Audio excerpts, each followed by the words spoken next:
ચપ્પલ લઈ જાય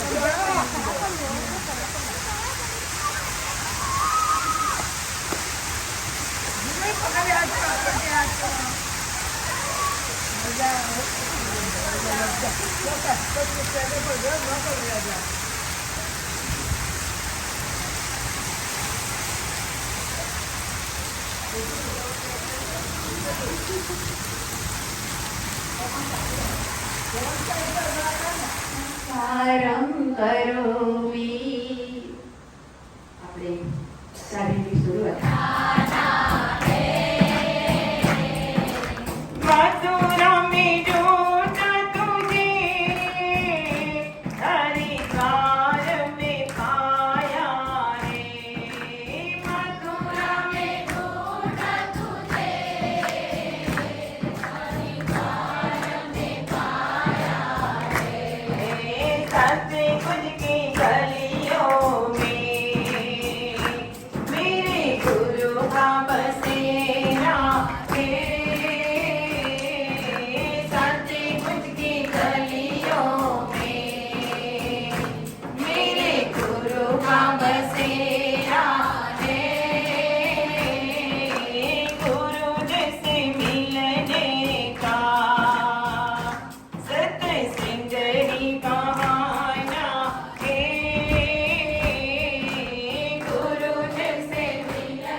આરોગ્યનું રક્ષણ કરીશું.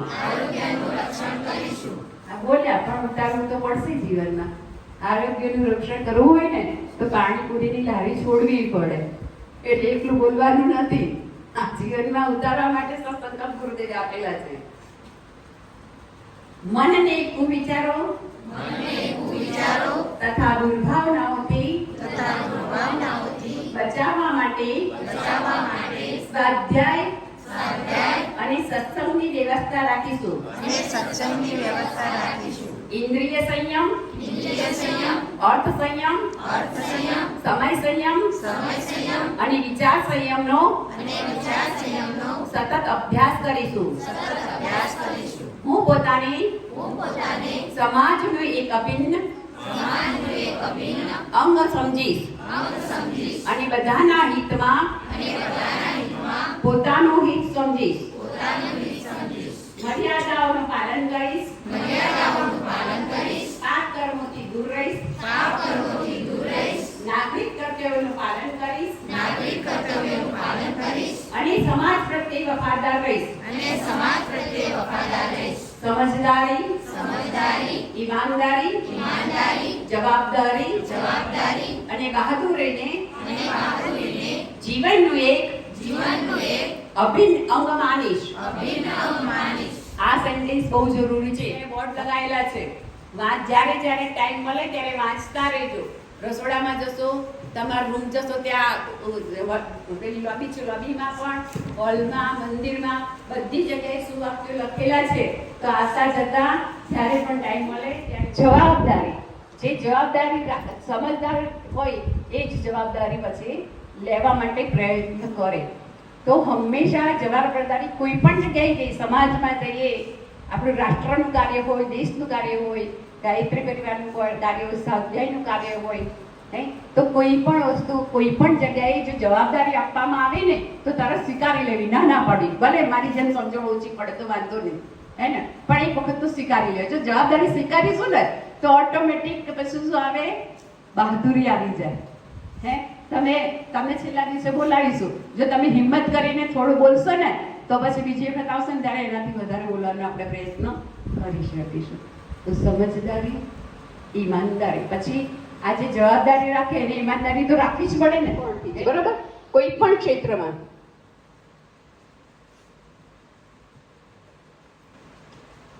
ચારે તરફ મધુરતા, સ્વચ્છતા, સાદાઈ અને સજ્જનતાનું વાતાવરણ બનાવીશ.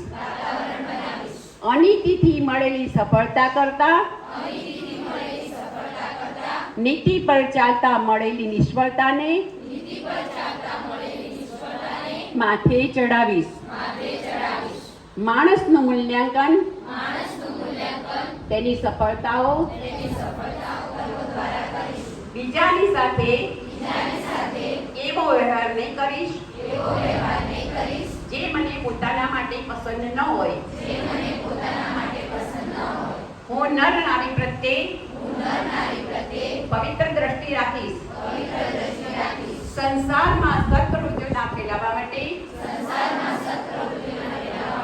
હું સમય, પ્રભાવ, જ્ઞાન, પુરુષાર્થ અને ધનનો એક ભાગ અને આપણા જે અંબાજી ક્લિપ ગાયત્રીના મેનેજિંગ ટ્રસ્ટી શ્રી દાઈબેન શંકરભાઈ, એમને હું વિનંતી કરીશ કે બેનસીનું કુમકુમ તિલક, ઉપવસ્ત્ર અને સાહિત્યથી એમનું સ્વાગત કરશે. બેનસીને વિનંતી કે અમારા સ્વાગતનો એ સ્વીકાર કરે. ઓમ ચંદનાસ્ય મહાકોણમ પવિત્રમ પાપનાશનમ આપનાહરતે નિત્યમ લક્ષ્મી તિષ્ઠતિ સર્વદા. ઓમ એન વદ્રવીરાજા દાનવેન્દ્રો મહાબલ તેન કામ પ્રતિબંધનામી રક્ષેમાચલ વાચલ. ઓમ ભૂર્ભુવઃ તત્સવિતુર્વરેણ્યં. તો વૈદિક મેથ્સ છે એ અથર્વવેદમાંથી કાઢેલ આપણે સૌથી મેઇન છે. શંકરાચાર્યજી કોને કહેવાય ખબર છે તમને કોઈને? સનાતન ધર્મની વૃદ્ધિ માટે શંકરાચાર્યજી, જે શંકર ભગવાનનો અવતાર કહેવાય છે, એ શંકરાચાર્યએ ઇન્ડિયામાં, ભારતમાં 4 ખૂણામાં 4 મઠ સ્થાપ્યા છે. બરાબર, નીચે રામેશ્વરમમાં, આ બાજુ જગન્નાથપુરી, આ બાજુ દ્વારકા અને ઉપર બદ્રીનાથ. તો જગન્નાથપુરીમાં કૃષ્ણ તીર્થની વૈદિક મેથ્સ એવું મેથ્સ છે કે આપણે જે રૂટીન ભણીએ છીએ ને એના કરતાં 10 ગણી સ્પીડ છે. આપણે જે કંઈ પણ ગણતરીઓ કરીએ છીએ એના કરતાં એમાં 10 ગણી સ્પીડ હોય છે. એ તમે સરવાળો કરો, બાદબાકી કરો, ગુણાકાર કરો, ભાગાકાર કરો, વર્ગ કરો, વર્ગમૂળ, ઘન, ઘનમૂળ, જે તમે સ્કૂલમાં અત્યાર સુધી ભણી ગયેલા છો એમાં હું તમને અહીંયા બતાવીશ ત્યારે તમને ખ્યાલ આવશે કે આટલું બધું સ્પીડી અને આટલું સહેલું. તમને ક્યાંય કોઈ જગ્યાએ તમને મેથ્સ શબ્દ સાંભળીને જે ગભરામણ, ઘણા છોકરાઓ એવા હોય છે કે મેથ્સ શબ્દ સાંભળીને એટલે બી જાય છે કે મેથ્સ મારે નથી કરવું. પણ અહીંયા આગળ બેઠા પછી તમે બધા જ્યારે 5 દિવસની શિબિર કરીને જશો ને ત્યારે તમે એમ કહેશો કે મેથ્સ એકદમ ઇઝી છે. એમાં કોઈ પણ પ્રકારની ફક્ત એટલું જ એક મેજિક છે. એ તમારે ટ્રીક છે, નાની નાની ટ્રીકો બહુ છે, એ તમારે યાદ રાખવી પડશે. એ જો તમે યાદ રાખશો ને તો તમને ગણિત અઘરું લાગશે જ નહીં, એકદમ સરળ છે. ઓકે,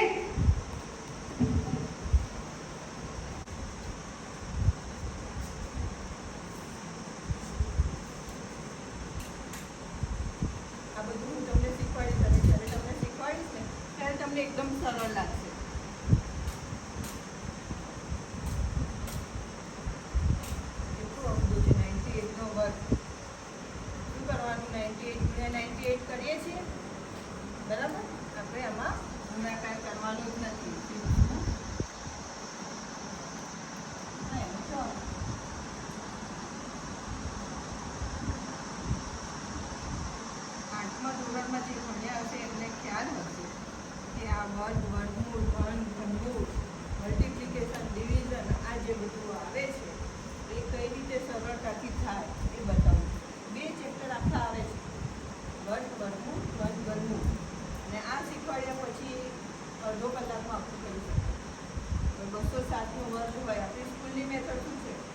200 વત્તા 7 ગુણ્યા 200 7 અને 2 એટલું બધું કરવું પડે છે. આ સીધો આન્સર છે.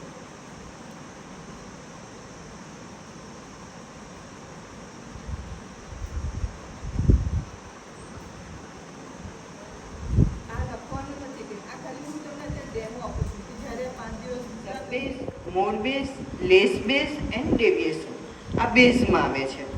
પછી કોમ્પ્લિમેન્ટ્સને આપણે શું કહીએ છીએ? પૂરક સંખ્યા પણ કહીએ છીએ અને દોસ્ત પણ કહીએ છીએ.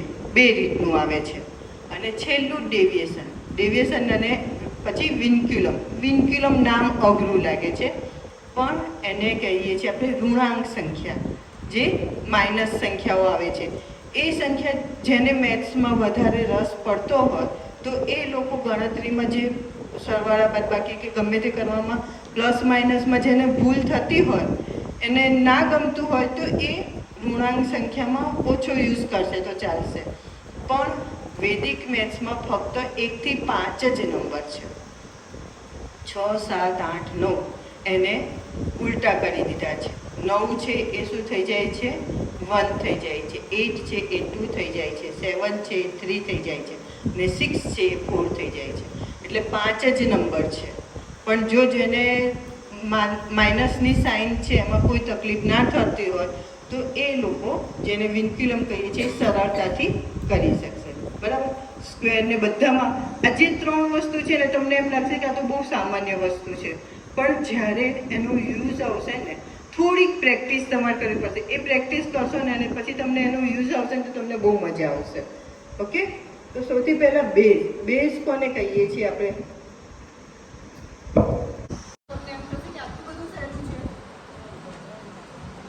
જ્યારે કોઈ પણ સંખ્યામાં એકમનો અંક 5 હોય, શું હોય? એકમનો અંક 5 હોય તો સ્ક્વેર કઈ રીતે?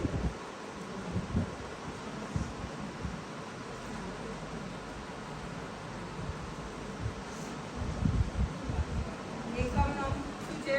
5 છે તો 25 લખી નાખવાના. અને 5 સિવાયનો નંબર કયો છે? 3 રહ્યો તો 3 પછી શું આવે? 4. તો 3 ગુણ્યા 4 કરી દેવાનું. શું થશે? 12 25. જવાબ થઈ ગયો. આપણે 35 ગુણ્યા 35 કરવા પડે